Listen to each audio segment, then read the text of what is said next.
اعوذ باللہ من الشیطان الرجیم بسم اللہ الرحمن الرحیم السلام علیکم ورحمۃ اللہ وبرکاتہ۔ سامعین محترم، آج کا ہمارا موضوع ہے غربت اور پریشانیوں سے دل برداشتہ ہو کر خودکشی کا راستہ اختیار کر لینا۔ نبی کریم صلی اللہ علیہ وآلہ وسلم نے فرمایا، جس نے پہاڑ سے اپنے آپ کو گرا کر خودکشی کی وہ جہنم کی آگ میں ہوگا اور اس میں ہمیشہ یعنی لمبے عرصے کے لیے پڑا رہے گا، اور جس نے زہر پی کر خودکشی کی وہ زہر اس کے ہاتھ میں ہوگا اور جہنم کی آگ میں وہ اسے اسی طرح پیتا رہے گا، اور جس نے لوہے کے کسی ہتھیار سے خودکشی کی تو اس کا ہتھیار اس کے ہاتھ میں ہوگا اور جہنم کی آگ میں ہمیشہ کے لیے اسے اپنے پیٹ میں مارتا رہے گا۔ سامعین محترم، دنیا امتحان اور آزمائش کی جگہ ہے۔ یہاں ہر شخص کو کسی نہ کسی صورت میں دکھوں، غموں اور پریشانیوں کا سامنا ہوتا ہے۔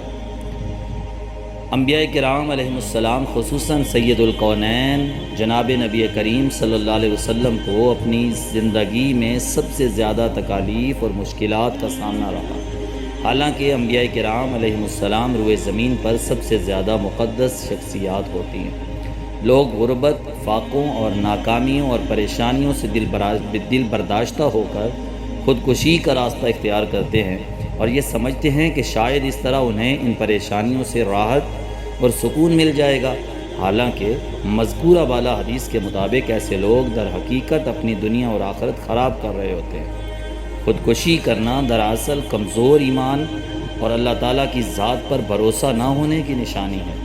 لہٰذا مشکلات اور پریشانیوں کے وقت ہر شخص کو چاہیے وہ اللہ تعالیٰ کی طرف رجوع کرے اور انہیں اللہ تعالیٰ کی طرف سے آزمائش اور امتحان سمجھتے ہوئے ان پر صبر کے ساتھ رضامندی اختیار کرے۔ یقیناً یہ صبر رائے گا نہیں جائے گا، بلکہ اس صبر کا صلہ دنیا اور آخرت میں اس کو ضرور ملے گا انشاءاللہ۔